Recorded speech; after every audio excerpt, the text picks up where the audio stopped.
श्री स्वामी समर्थ. स्वामी समर्थ अनुभूती या चॅनलमध्ये आपलं स्वामीमय असं स्वागत आहे. जर चॅनलला सबस्क्राईब केलं नसेल तर लगेच सबस्क्राईब करा की जेणेकरून आपल्या चॅनलचे नोटिफिकेशन तुम्हाला सर्वात पहिले मिळतील. आणि जर नवीन स्वामी सेवेकरी असतील, स्वामी भक्त असतील तर त्यांनी आपल्या चॅनलला लगेच सबस्क्राईब करा. बेल आयकॉन प्रेस करायला विसरू नका. आजचा अनुभव ऐकण्या अगोदर तुमचं मन घट्ट करा की हा अनुभव ऐकल्यावर तुमच्याही डोळ्यात पाणी आणि अंगावर शहारे आल्याशिवाय राहणार नाही. काळीच पिळवून टाकणारा हा अनुभव आहे. खूप आणि खूप चित्तधरक अनुभव आहे हा. आणि हा अनुभव तुम्ही शेवटपर्यंत ऐका. पुण्याच्या ताईचा अनुभव आहे हा. तर त्या ताई म्हणतात की मी पुण्यातून आहे. त्या ताईंच्या मुलीचं लग्न आत्ता 17 डिसेंबरला होतं. 2023 17 डिसेंबरला होतं. आणि त्यांच्या मुलीचा 6 डिसेंबरला ॲक्सिडेंट झाला. तर ॲक्सिडेंट झाला तो कसा झाला तर ॲक्सिडेंट झाला त्या दिवशी ताई आणि त्यांचे पती पुण्यामध्ये म्हणजे घरी नव्हते.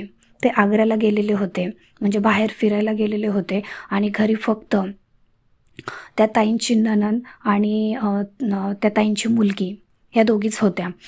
तर त्या दोघीजणी बाहेर शॉपिंग करायला येताना 2 व्हीलरवर गेलेल्या होत्या. तर शॉपिंग करायला 2 व्हीलरवर गेलत्या नणंद आणि त्यांची मुलगी. तर येता येता त्या 2 व्हीलरला मागून असा एका गाडीचा धक्का लागला, म्हणजे थोडंसं आरशा वगैरे त्याला धक्का लागला आणि त्या 2 व्हीलरवरून खाली पडल्या. त्या ताई खाली पडल्याबरोबरच त्यांना मेंदूच्या तिथे मार लागला. त्या अशा एकदम डोक्यावरच पडल्या, मेंदूच्या तिथे मार लागला. मग त्या जागेवरच बेशुद्ध झाल्या. बेशुद्ध झाल्याबरोबर त्यांना लगेच हॉस्पिटलमध्ये घेऊन गेल्या त्या नंदबाई.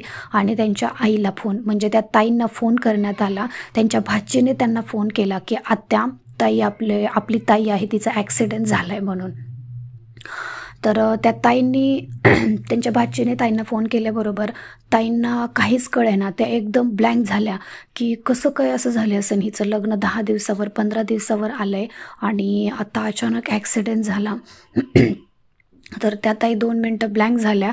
तर त्यांनी अर्थातच त्या स्वामी सेवा करत होत्या, स्वामी भक्त होत्या.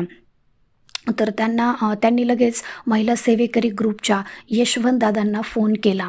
आणि यशवंत दादांनी त्या ताईंना सांगितलं की तुम्ही लगेच ICUची सेवा सुरू करा म्हणून. ICUची सेवा सुरू केली. तर त्यांनी पण आग्र्यावरून दिल्लीला यायचं ठरवलं आणि दिल्लीवरून ते पुण्यात आले प्लेनने.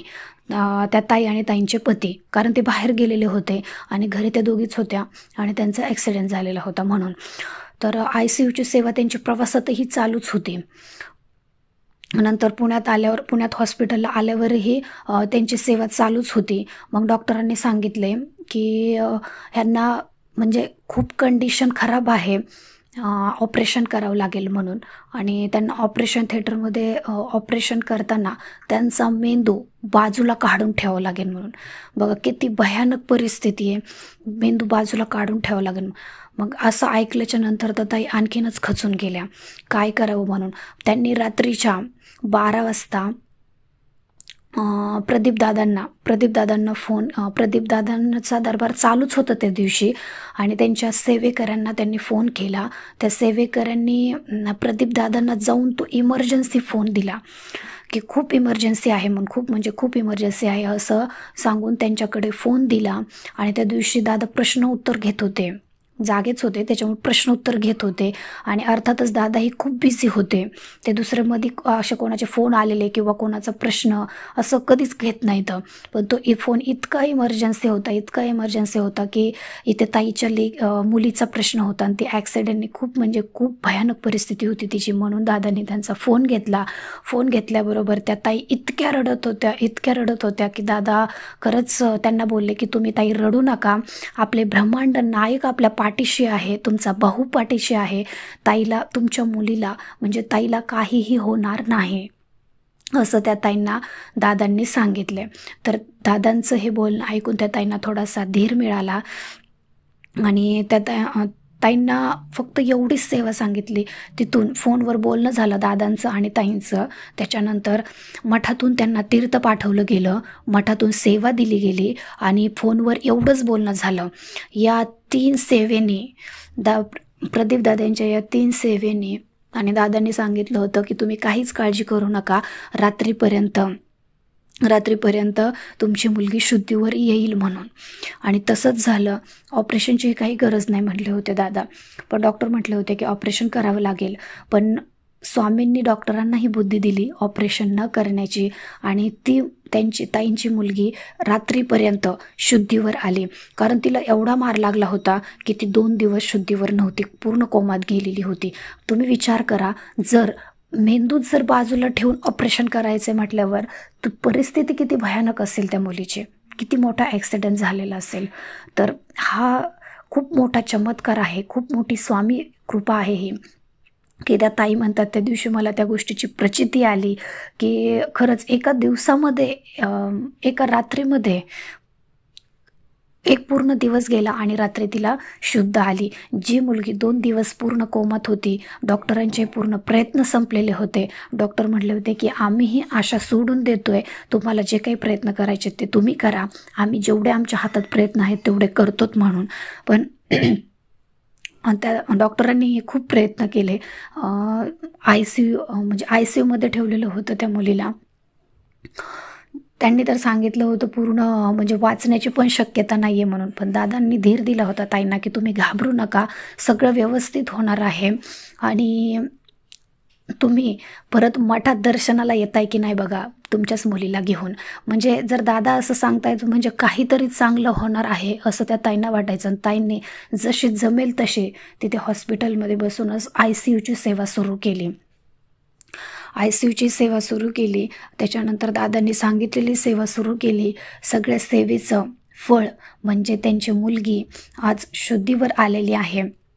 आणि आज तिचा जेव्हा मला हा अनुभव शेअर केला तेव्हा ती मुलगी खूप स्वतः मठात जाऊन दादांचं तिने दर्शन घेतलेलं आहे. म्हणजे एका महिन्यामध्ये तिने तो अनुभव शेअर पण केला. ज्या मुलीचा मेंदू बाजूला काढायचा होता ती मुलगी एका महिन्यामध्ये कशी काय नीट होऊ शकते, ही फक्त आणि फक्त स्वामींची कृपा आहे, स्वामींच्या सेवेचं फळ आहे. तिला किती वाईट वाटत असेल की 15 दिवसावर लग्न आलेलं आहे आणि आपला एवढा मोठा ॲक्सिडेंट झालेला आहे. खूप मोठा भयानक अनुभव आहे हा. अंगावर शहारे आले, डोळ्यात पाणी आलं. खरंच तिचा अनुभव जेव्हा मी ऐकला तेव्हा खरंच खूप परिस्थिती बेकार होती तिची. आज विचार करा तुम्ही की त्यांच्या आईवडिलांनी म्हणजे त्या ताईंनी आणि त्यांच्या पतींनी काय तयारी नसेल केली लग्नासाठी.